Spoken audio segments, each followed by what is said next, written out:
अस्सलाम वालेकुम वरहमतुल्लाहि वबरकातुहू। स्टेज पर मौजूद मजलिस इत्तेहादुल मुस्लिमीन के हमारे क़ायद जनाब बैरिस्टर असदुद्दीन अवैसी साहब, इम्तियाज़ जलील साहब, सलाम वालेकुम, रख दीजिएगा।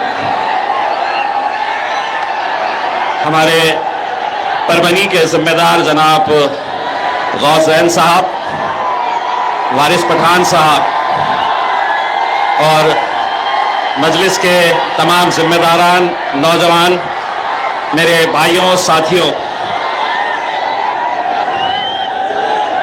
जरा बोलने दीजिए।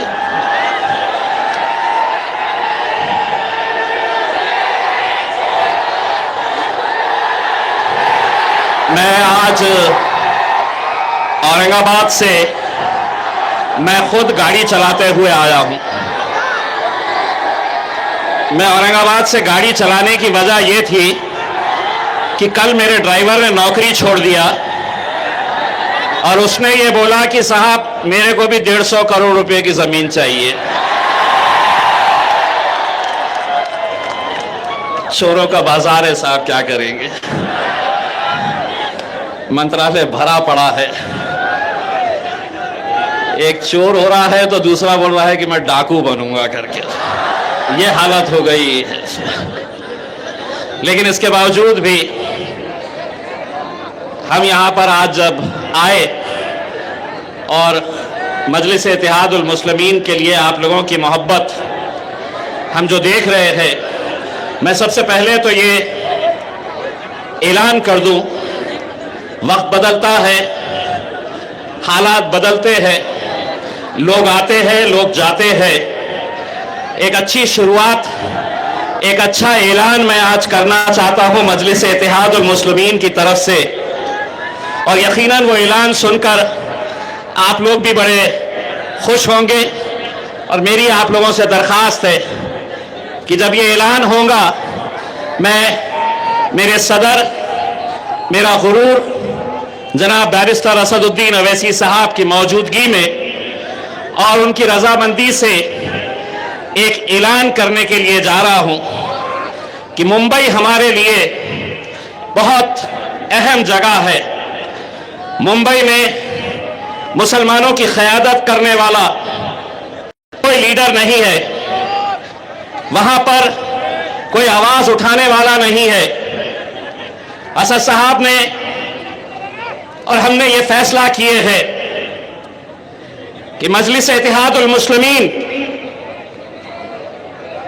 का एक नया सदर आज स्टेज से हम ऐलान करने जा रहे हैं, और वो शख्स हमारे बीच में ही मौजूद है। जनाब मेरे दोस्त, मेरा छोटा भाई जनाब फारूक शाब्दी साहब, जोरदार तालियों से फारूक शाब्दी का इस्तकबाल करिएगा। आइए इधर, जोरदार तालियों से फारूक शाब्दी हमारा शोलापुर का एक नौजवान लड़का जो पिछले कई सालों से शोलापुर को एक मजलिस का गढ़ बनाया हुआ है। इंशाअल्लाह वो शोलापुर की भी जिम्मेदारी संभालेंगे और मुंबई का हमारा नया सदर फारूक शाब्दी रहेगा इंशाअल्लाह। आने वाले दिनों के अंदर जब भी बंबई जाएंगे, देख लेना से बंबई के अंदर सिर्फ पतंग ही पतंग, पतंग ही पतंग नजर आएगी इंशाअल्लाह। बहुत बहुत मुबारक आपको। मुझे मालूम है कि नौजवान मजलिस की ताकत है।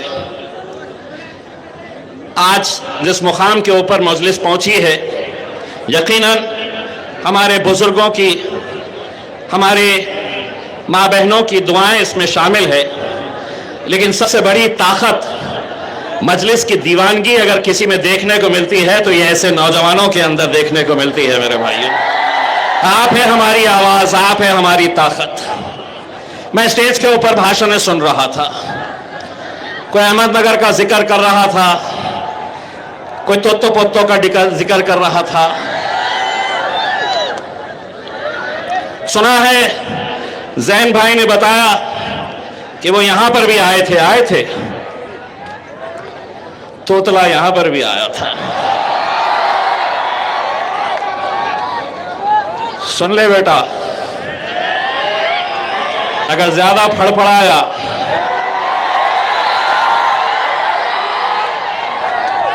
वीडियो भूल गया है क्या? निकाले?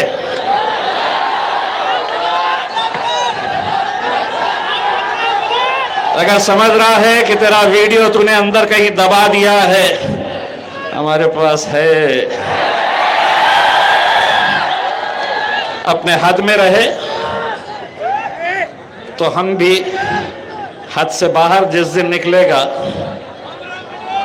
तो हमें भी मालूम है कि जवाब कैसे दिया जाता है। किसी ने जिक्र किया इत्तू से एक टिल्लू का।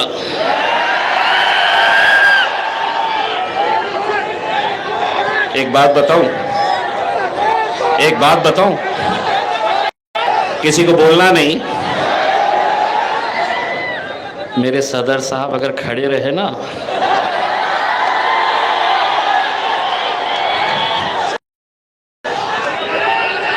एक दिन मैंने सोचा सही में देखेंगे करके, वो जो छुट्टू सा है ना, हमारे सदर साहब का पैजामा बड़ा है, वो इतना सा, लेकिन लगे हैं। और फिर जैसा आपको फारूक भाई ने बताया कि कोई एक मोहब्बत से हासिल करता है, हमारी बहन रोइनाज ने बताई है कि कोई मोहब्बत से आपके बीच में आता है, कोई पीछे से वार करता है, कोई सामने से खंजर चलाने की कोशिश करता है। दादा, अजीत दादा, आपका वो बयान भी मुझे अच्छी तरह से याद है जब आपने मुसलमानों को लुभाने के लिए कहा था कि मुसलमानों को अगर कोई परेशान करेगा तो मैं उनके लिए खड़े रहूंगा। यह अहमदनगर का पोट्टा दादा, अगर तरीका नहीं मालूम है तो मैं बताता हूं। उसको बुलाइए, उसको अपने सामने बुलाइए, उसको पलटाइए,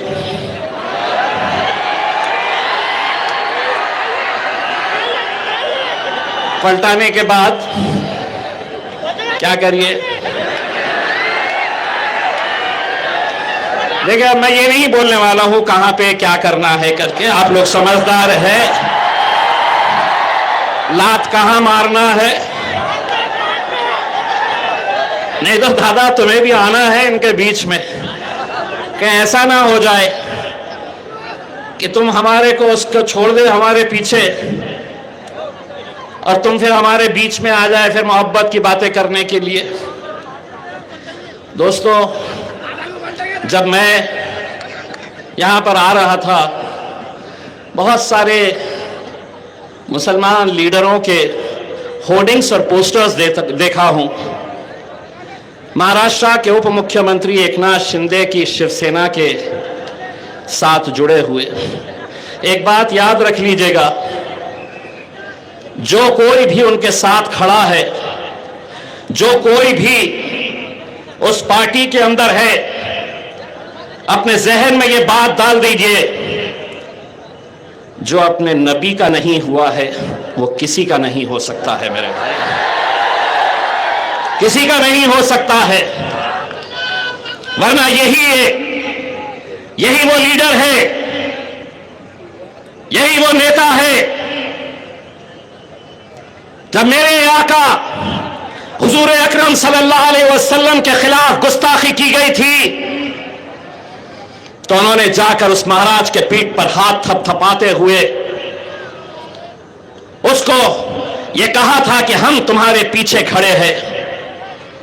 उस दिन हमने सोचा था कि कहीं ना कहीं मुसलमानों की गैरत जागेगी,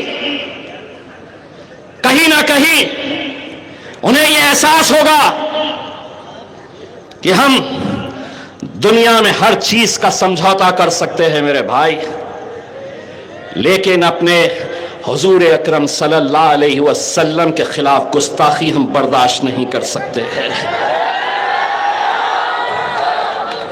और याद रखिए, जो लोग उनके साथ खड़े हैं, उनके पार्टी के अंदर है, गुस्ताख रसूल सिर्फ वो महाराज नहीं है, गुस्ताख रसूल एकनाथ शिंदे नहीं है, बल्कि वो तमाम मुसलमान है जो उस गुस्ताख रसूल के साथ खड़े हुए हैं।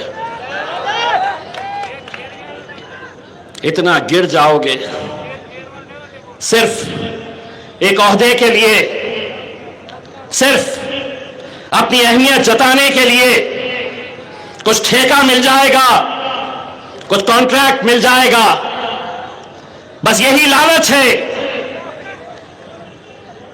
लेकिन मेरे भाई, मुझे मालूम है मजलिस को महाराष्ट्र के अंदर खत्म करने के लिए कैसे इन सभी लोगों ने हाथ मिला लिए थे। चाहे वो मुझे हराने की बात हो या फारूक शाब्दी को या वारिस पठान को हराने की बात हो, सभी एक साथ मिलकर आ गए थे। वो ये समझ रहे थे कि इसे गिरा दो, इसे खत्म कर दो, ये हार जाएगा तो मजलिस खत्म हो जाएगी। जब तक सूरज चांद रहेगा मजलिस जिंदा रहेगी मेरे भाइयों। बोले ये नहीं बोलना, वो नहीं बोलना, समझे कि इम्तियाज जलील गिर गया, खत्म हो गया। अरे तुमने गिराकर अपनी खुद की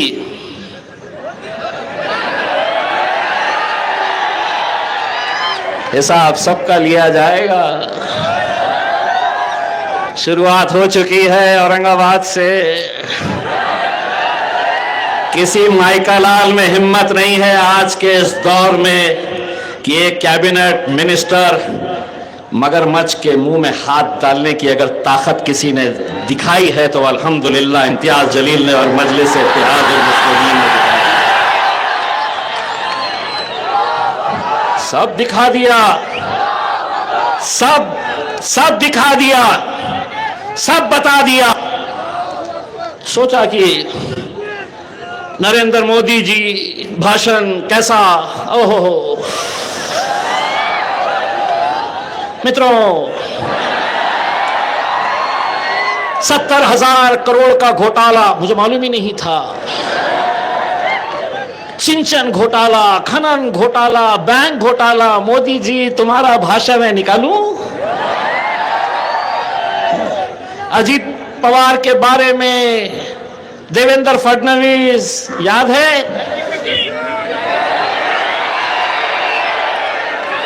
चेक की पीसिंग कहां है?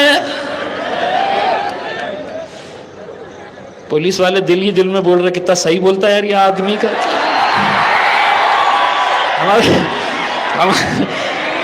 हमारे मंत्री है लेकिन बात सही है। और मैं इसलिए बोलता हूं, मैं इसलिए सच बोलता हूं कि तुम्हारे सोच के सांचे में ढल नहीं सका। जबान काट लो ये लहजा बदल नहीं सकता। मुझे भी मोम का पुतला समझ रहे हो क्या? तुम्हारी लौ से ये लोहा पिघल नहीं सकता। पूरे के पूरे लग गए मेरे पीछे। वो एक समंदर खंगालने में लगे हुए हैं, बोले इम्तियाज जलील भी ऐसा, इम्तियाज जलील भी वैसा, उसका ये। एक तो इतना फुदक रहा था, मैं बोला बेटा देख, मैंने खाया, सीबीआई ऑफिस गया, डीजी मुंबई के ऑफिस में गया, तू भी जाके दिखा दे। बोले नहीं इम्तियाज जलील भी ऐसा, इम्तियाज जलील ऐसा। मैं बोला सुन, अब वो जितने भी फड़फड़ा रहे हैं एक 4 लाइन में उनको हिसाब कर देता हूं। 4 लाइन में उनका हिसाब कर देता हूं, समझ लेना। रात में घर जाने के बाद मैं जो बोल रहा हूं, घर में जाना, बाथरूम में जाना, वो एक समंदर खंगालने में लगे हुए हैं, मेरी कमियां निकालने में लगे हुए हैं। वो एक समंदर खंगालने में लगे हुए हैं, मेरी कमियां निकालने में लगे हुए हैं। वो जिनकी खुद की लंगोटियां है फटी हुई, वो जिनकी खुद की लंगोटियां है फटी हुई, वो मेरी पगड़ी उछालने में लगे हुए हैं। कहां से आते हैं ये लोग? ये कहां से आते हैं मेरे भाई? यकीन मानिए, ये कैसी पैदावार है? ये कैसी पैदावार है? पैसा दे दे के लोगों को बोले आओ इम्तियाज जलील को अपने को जेल में भेजाना है, बाप का राज है। नहीं, क्या है इसमें से? कितने जने मुझे बताओ 1 रुपया भी मजलिस ने दी है? अरे यहां पर एक आवाज, एक झलक मेरे खायत की पाने के लिए कई 100 किलोमीटर से लोग सिर्फ इस जुनूनी एक ऐसे शख्स को देखने के लिए आते हैं मेरे भाई। कोई गाड़ी नहीं, कोई पैसा नहीं, कुछ नहीं, सिर्फ मजलिस की मोहब्बत में आते हैं। मंत्री जी ने बोले ए पैसा ले, रोड पे नाटक करो, बोलो इम्तियाज जलील मुर्दाबाद, तो लग गए पूरे के पूरे इम्तियाज जलील मुर्दाबाद, इम्तियाज जलील मुर्दाबाद। पैसे बच गए तो सीधे के सीधे पूरे के पूरे बेवड़े चले गए देसी दारू पीने के लिए। हम जरा से शरीफ क्या हो गए?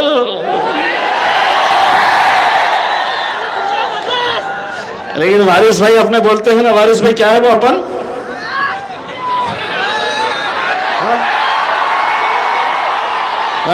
वारिस भाई बोलते हैं। मेरे भाई, मैं आप लोगों से सिर्फ इतनी इल्तिजा करने के लिए आया हूं, और महाराष्ट्र के सदर की हैसियत से ये आज हम ऐलान कर रहे हैं कि परभनी के ही नहीं बल्कि पूरे महाराष्ट्र के अंदर, चाहे वो ग्राम पंचायत हो, जिला परिषद हो, पंचायत समिति हो, नगर परिषद हो, नगर पालिका हो या महानगर पालिका हो, हम पूरे के पूरे इलेक्शन लड़ने वाले हैं इंशाअल्लाह। और परभनी के अंदर भी हम पूरी ताकत के साथ पूरे इलेक्शन लड़ने वाले हैं। बस आप लोगों को हमारा साथ देना है मेरे भाई। पिछले कुछ बार हमें परभनी से, आपका कसूर नहीं, हमारे अपने ही कुछ लोग थे जिन्होंने धोखा दिए, सिर्फ मजलिस को नहीं पूरी कौम को धोखा देने का काम किए। हमने पुलिस में तकरार दर्ज कराई, लेकिन अब हमें यकीन है कि एक नौजवान गौस ज़ैन मजलिस की सदारत को संभाले हुए हैं। हम अपनी नेक ख्वाहिशात उन्हें देते हैं और उम्मीद करते हैं मेरे भाइयों, कोई तुम्हारा अपना नहीं है, कोई नहीं है। एक बात याद कर लीजिएगा, अपने जहन में बिठा लीजिएगा, आपके बीच में भी आएंगे। जैसे ही इलेक्शन आता है तो हमारे ऊपर टूट पड़ते हैं कि ये एक जातिवादी जमात है, ये फिरका परस्त जमात है, आपको सेक्युलर पार्टियों का साथ देना पड़ेगा। अब अगर बोले तो बोलना, सेक्युलर पार्टियों को हम अपनी जूती पे रखते हैं। बहुत हो गया, बहुत हो गया। जो अपने लिए लड़ेगा वो अपना, जो अपने लिए बोलेगा वो अपना।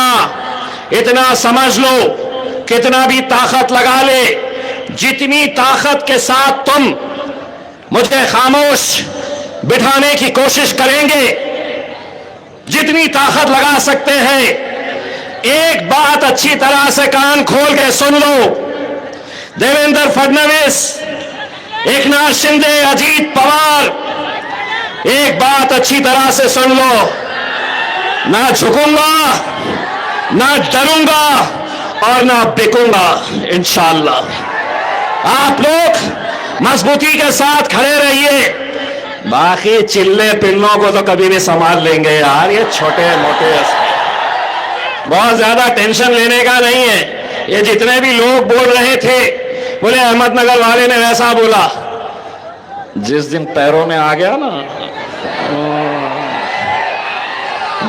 और ये छोटे छोटे प्यादों को एक बात समझ लेना चाहिए, तुम्हारे बाप को नहीं छोड़ा हूं तो तुम क्या खेत की मूली है रे, कहां के आए हुए हैं तुम। इंशाल्लाह तुम्हें भी हिसाब बराबर करेंगे, बस आप लोगों से इल्तिजा है कि मजलिस का इस बार साथ दीजिएगा पूरी ताकत के साथ। और मेरी बड़ी ख्वाहिश है, यकीन मानिए, जब हमने ये फैसला किया कि महाराष्ट्र के अंदर हम इलेक्शन का बिगुल बजाएंगे, तो सबसे पहले किस शहर से, बहुत सारे हमारे जिम्मेदारों ने कहा कि हमारे शहर पे आइए, बहुत सारों ने कहा कि नहीं साहब वहां पे जाएंगे करके, लेकिन मैंने और असद साहब ने ये तय किया कि नहीं, जिस जगह के ऊपर हमें इतनी मोहब्बत मिली है, इंशाल्लाह हम अपने इलेक्शन का बिगुल अगर कहीं से बजाएंगे तो वो परभनी से बजाएंगे। और आज अल्हम्दुलिल्लाह हम आपके बीच में आए हैं। बहुत बहुत शुक्रिया। वाक़िअत अल्हम्दुलिल्लाह।